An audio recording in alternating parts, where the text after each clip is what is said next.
Welcome to Missamma world. ఈరోజు మీరు వినబోతున్న కథ బేతాళ కథ. మంత్రశక్తులు. పట్టువదలని విక్రమార్కుడు చెట్టు వద్దకు తిరిగి వెళ్ళి చెట్టుపై నుంచి శవాన్ని దించి భుజాన వేసుకుని ఎప్పట్లాగానే మౌనంగా శ్మశానం కేసి నాడవసాగాడు. అప్పుడు శవంలోని బేతాళుడు, రాజా, ఈ అర్ధరాత్రి సమయంలో హాయిగా నీ సైనాగారంలో హంసతూలికా తల్పం మీద నిద్రించవలసిన వాడివి. భీతి కొల్పే ఈ శ్మశానంలో ఎవరు మేలుకోరు తిరుగుతున్నావో నాకు అర్థం కావడం లేదు. రాజులు స్వార్థపరులని, తమకు మేలు చేసిన ఎటువంటి ఉత్తమ మానవుడికైనా నిర్దాక్షిణ్యంగా కీడు చేయగలరని లోకం ఎరిగినదే. ఒకవేళ నువ్వు నీ స్వార్థం కోసమే ఇంత కష్టాలు కోరుతున్నావా? ఇది నిజమైతే నీలాంటి రాజు కథ చెప్తాను, శ్రమ తెలియకుండా విను అంటూ ఇలా చెప్పసాగాడు. శరభయ్య అనే మాంత్రికుడు సూర్యోదయం వేళ నదిలో శుచిగా స్నానం చేసి నది ఒడ్డున ఉన్న ఒక పెద్ద ఊడలమర్రి కింద పూజ ముగించుకొని బయలుదేరబోతూ ఉండగా అక్కడికి ఒక వ్యక్తి వచ్చాడు. అతడి వేషధారణ బట్టి ఎవరైనా ఇట్టే అతడు మాంత్రికుడని ఊహించుకుంటారు. శరభయ్య అతడి మొక్కం కేసి ఆశ్చర్యపోతూ తేరుపారా చూసేంతలో, ఆ వచ్చినవాడు శరభయ్య అనే మంత్రాలు నేర్చినవాడని నువ్వే గదా అని అడిగాడు. ఆ ప్రశ్నకు శరభయ్య కోపం తెచ్చుకొని, మంత్రాలు నేర్పడం కాదు, మంత్రశాస్త్రాన్ని అవపోసన పట్టినవాణ్ణి. నేను మహామాంత్రికుల శక్తులు కడవాడన్న సంగతి ఈ రాజ్యంలో చాలామందికి తెలుసు అన్నాడు. అలాగా? నేను పొరుగు రాజ్యం వాణ్ణి, మహా అద్భుత శక్తులు సాధించిన మంత్రవేత్తను. ఈ రాజ్యంలో ప్రతి ఒక్కరికి తెలుసు. నా పేరు దేవయ్య అన్నాడా వ్యక్తి. ఒకే కాలంలో ఇద్దరు సమాన శక్తివంతులైన మాంత్రికులు ఉండటం అసంభవం అన్నాడు శరభయ్య. ఆ మాట నిజం. నువ్వు నాకంటే ఎక్కువ అద్భుత శక్తులు కలవాడవని రుజువు చేయగలవా అని ప్రశ్నించాడు దేవయ్య.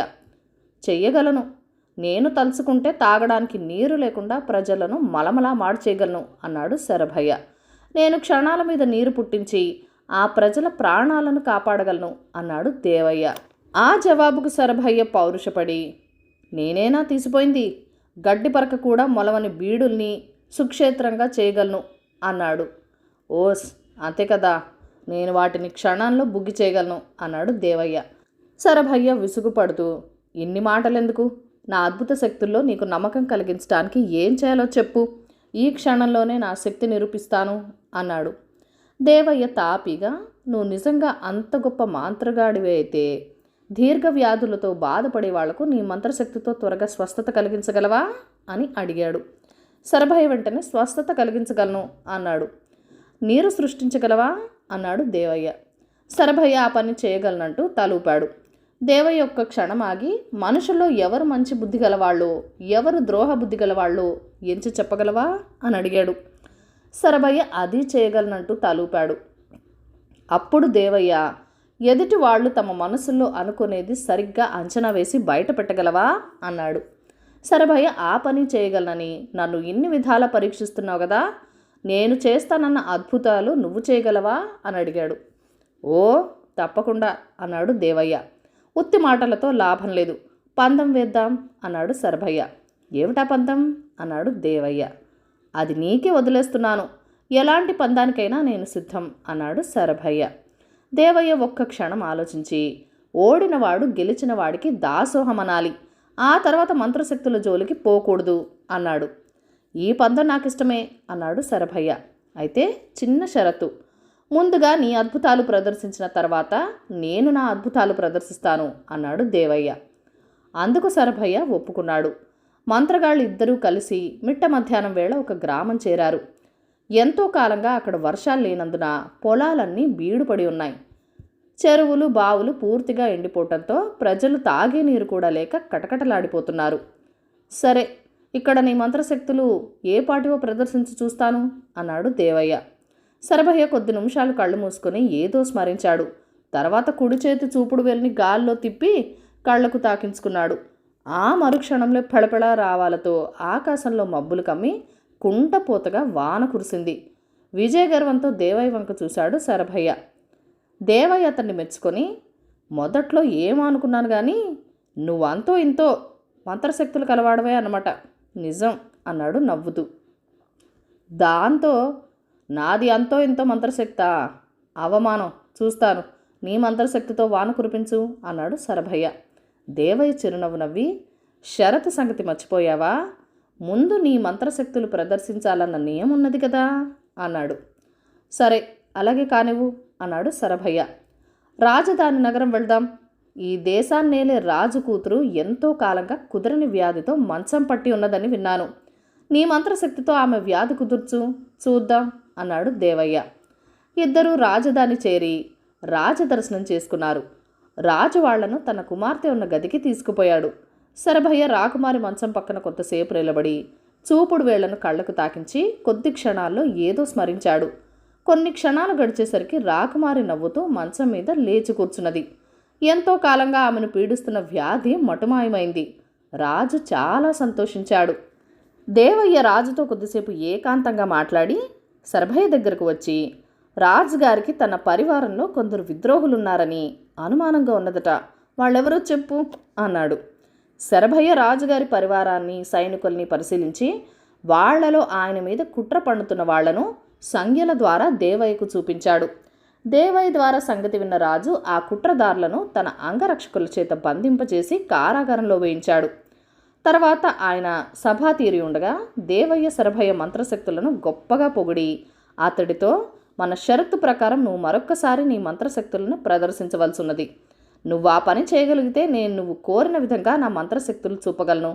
ఇప్పుడు నేను మనసులో ఏమనుకుంటున్నానో చెప్పు అన్నాడు.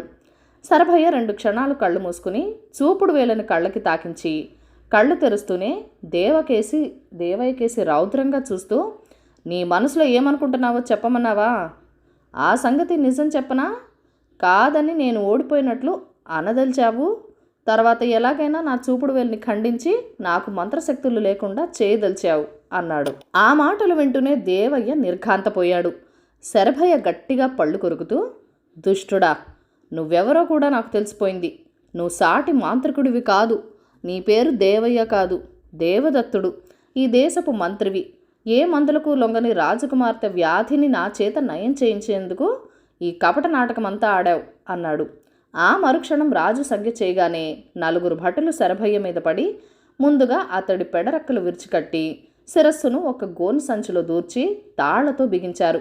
వీణ్ణి వెంటనే వ్యథస్థానానికి తీసుకుపోయి శిరచ్ఛేదం చేయించండి అని రాజు భటులకు ఆజ్ఞాపించాడు.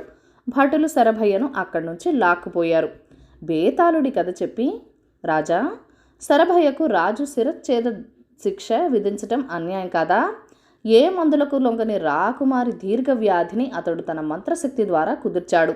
అతడికి ఆగ్రహం కలిగింది. రాజు మీద కాదు, సాటి మాంత్రికున్నంటూ అబద్ధాలాడిన మంత్రి దేవదత్తుడి మీద. అలాంటప్పుడు రాజు శరభయ్యను ఘనంగా సత్కరించకపోగా ఇలా మరణశిక్ష విధించడం ఏమిటి? ఈ సందేహానికి సమాధానం కూడా తెలిసి చెప్పకపోయావో నీ తల పగిలిపోతుంది అన్నాడు. దానికి విక్రమార్కుడు, రాజైన వాడు తన క్షేమం, కుటుంబ క్షేమంతో పాటు దేశ ప్రజల క్షేమం కూడా చూడవలసి ఉంటుంది. శరభయ్యకున్న మంత్రశక్తులు సాటి లేనివి. కావాలనుకుంటే అతడు వాటిని 10 మేలు కోసం, కీడు కోసం కూడా యథేచ్ఛగా ఉపయోగించగలడు. అతడికి అప్పటికే మంత్రి పట్ల బాగా శత్రుభావం ఏర్పడింది. మంత్రిని శత్రువుగా భావించిన వాడు రాజును విడిచిపుడతాడన్న నమ్మకం ఏమీ లేదు. అలాంటి అద్భుత శక్తులున్నవాడు ఏనాటికైనా తప్పకుండా ప్రమాదకారుడు కాగలడని గ్రహించడం వల్లనే రాజు శరభయ్యకు శిరశ్ఛేదన శిక్ష విధించాడు అన్నాడు. రాజుకి ఈ విధంగా మౌనభంగం కలగగానే బేతాళుడు శవంతో సహా మాయమై తిరిగి చెట్టెక్కాడు. రహస్యం. రామాపురానికి కట్టుబట్టలతో వచ్చిన రమణయ్య ఏడాది తిరగకుండా ఎకరం పొలం సంపాదించాడు. మరొక 4 ఏళ్లకు ఆ గ్రామంలో ఉన్న ధనికుల్లో ఒకడనిపించుకున్నాడు. అదే గ్రామంలో ఉండే రాజయ్యకు, రమణయ్యకు ఇంత త్వరగా ఎలా ధనికుడు కాగలిగాడో ఎంత ఆలోచించినా అంతుపట్టలేదు.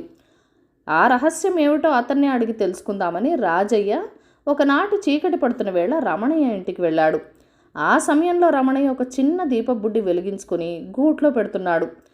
ఆయన రాజయ్యను చూస్తూనే ఆదరంగా పలకరించి, ఏదో పని మీద వచ్చినట్టుంది అన్నాడు. మరేమంత పెద్ద పని కాదు అంటూ రాజయ్య వచ్చిన పని చెప్పి, ఒకే గ్రామ వాళ్ళం కదా, ఆ రహస్యం ఏమిటో నాకు చెప్పకూడదా అని అడిగాడు. ఇందులో రహస్యం ఏముంది అంటూ రమణయ్య ఒక చిన్న చాప తెచ్చి వేసి రాజయ్యను కూర్చోమని తాను వెళ్ళి దీపం బుడ్డిని ఆర్పి వచ్చి రాజయ్య పక్కన కూర్చున్నాడు. రాజయ్య ఆశ్చర్యంగా, వెలుగుతున్న దీపం ఆర్పేసి వచ్చారు, అలా ఎందుకు చేశారో ముందు కాస్త చెప్పండి అన్నాడు. రమణయ్య తాపీగా, మనం ఇలా తీరిగ్గా కూర్చొని మాట్లాడుకోవడానికి కూడా ఆ బుడ్డీలో చమురు ఖర్చు చేయాలంటారా అని అడిగాడు. అది వింటూనే రాజే చటుక్కున లేచి, మరి నేను వెళ్ళి వస్తాను అన్నాడు. ఏదో రహస్యం తెలుసుకోవాలని వచ్చారు కదా అన్నాడు రమణయ్య.